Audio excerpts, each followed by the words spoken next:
Uterine fibroids or leiomyomas is the topic for this video. So what are uterine fibroids? Well, uterine fibroids they're benign. Okay, progression to cancer is extremely rare. So think benign, and they're basically benign tumors of the smooth muscle in the uterus. Okay, smooth muscle in the uterus. They're the most common pelvic tumor, and they can occur in as much as 70% of women by age 45. So very common. Now I'm going to show you a diagram of where these uterine fibroids are most likely to be found. Number one location is this location that I'm going to circle, subserous. This is the number one location. Put the number one there. Second most common is intramural, an intramural location. And the third most common are submucosal. So those are the top three locations. This, of course, is a diagram of the uterus. As you can see, there's other places where a uterine fibroid can develop. There's one here inside the uterus. There's one here that's sort of kind of like outside. Pedunculated is the name. But those are the three most common. Now, important to remember that these fibroids have estrogen receptors on them. So because they have estrogen receptors, they can grow when these receptors are stimulated. Okay, I'll touch back on this diagram a little bit later, but just wanted to show you that. Now I would like to show you these definitions, because these definitions are important, because these are the symptoms. This is the symptomatology of a woman with uterine fibroids, if she has symptoms, because not always will there be symptoms. There's asymptomatic small fibroids, but if the woman has symptoms, these are the symptoms. So menorrhagia, by definition, is a longer than normal duration of menstrual flow. So for example, normally, menstruation lasts 3 to 5 days. So for example, if it's greater than 7 days. Okay, think duration with menorrhagia. Metrorrhagia is menstrual bleeding at irregular intervals. So normally the cycle is every month, every 28 days. So let's say it's happening at every 22 days, every 20 days, irregular intervals. Or it might even happen, instead of the standard 28, 28, 28, the next month, 20 days later, you'll have menstrual flow. And then you go back to 28, and then next month maybe 25. Irregular intervals. Now there's another word that combines these two, metrorrhagia. And what's that? Well, just like the word is combined, it's a combination of these two.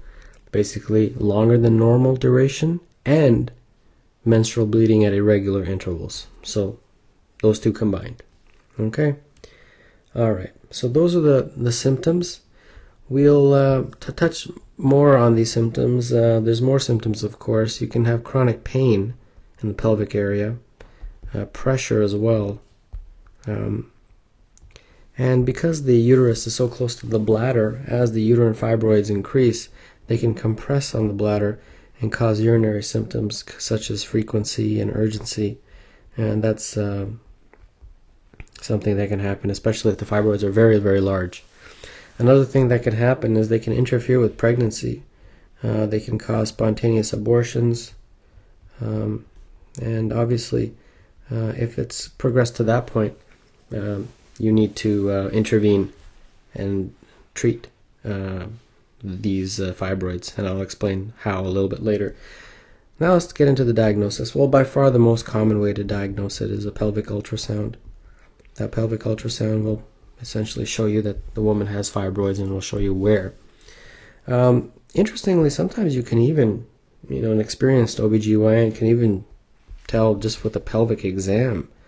They can palpate an enlarged uterus, or even a mass in the adnexal area.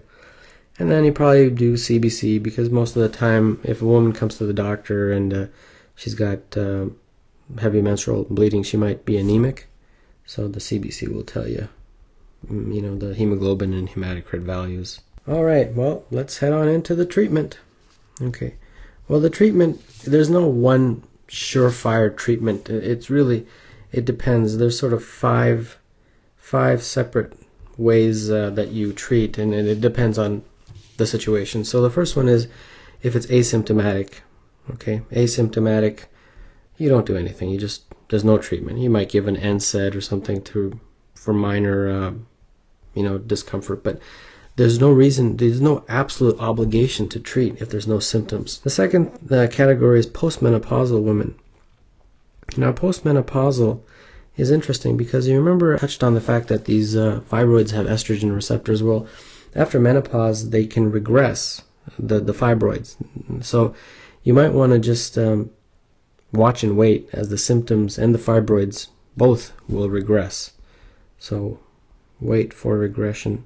Now, of course, if they don't, then you can intervene, but that's an interesting category. Now we get into what you need to do when you're actually doing something. And the first category is women who still want to have children, still want a pregnancy, and they've got fibroids. So what do? Well, something called myomectomy. Myomectomy is basically where you're just taking out the fibroids. The uterus is still in place, you just take out the fibroids. Now, it sounds like a wonderful thing, right? But it's not always possible because sometimes the fibroids are not that accessible surgically. So there's another way, and that is called uterine artery embolization. Now, what this does is kind of cuts off the blood supply to those fibroids, and the aim is to allow those fibroids to eventually infarct, and that hopefully will regress the size of those fibroids and not interfere with pregnancy. Now, finally, this is a situation that most commonly is where you have, great symptomatology, heavy menstrual bleeding, menometrorrhagia, that big word that I wrote about, and the woman is done having kids. Well, then you just do a hysterectomy. And there's different types of hysterectomies. There's vaginal, and there's intra-abdominal, and there's laparoscopic.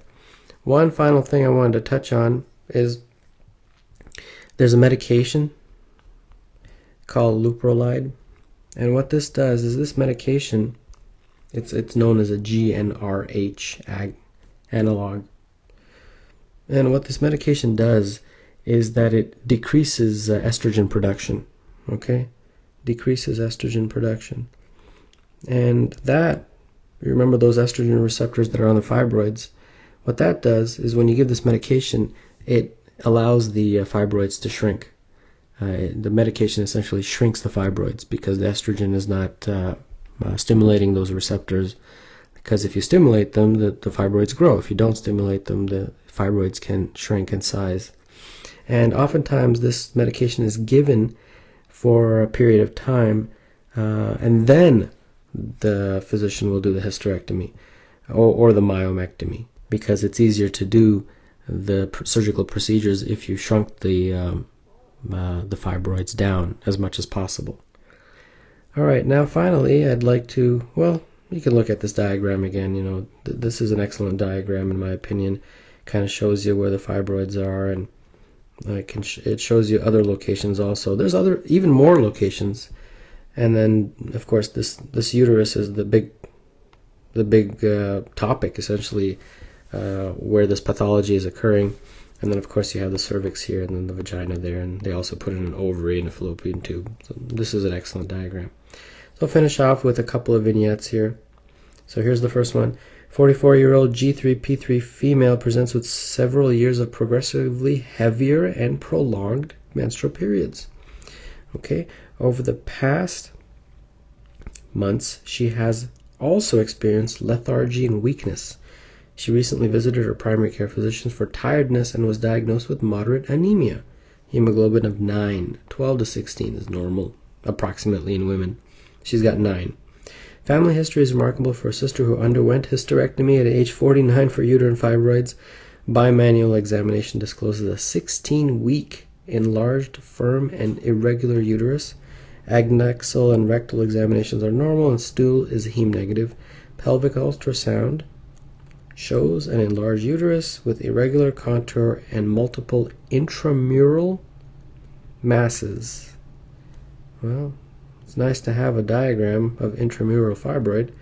Consistent with uterine fibroids, both ovaries are visualized and normal. This is a classic vignette for uterine fibroids. There's one more. 39-year-old woman presents to a gynecologist for annual exam. She has no specific complaints. Her menstrual cycle is regular, occurring every 28 to 30 days, lasting about 5 days. She has, however, noticed that recently her periods have become heavier. On pelvic exam, she has an enlarged uterus about the size of an 8-week pregnant uterus. Uterine pregnancy test is negative.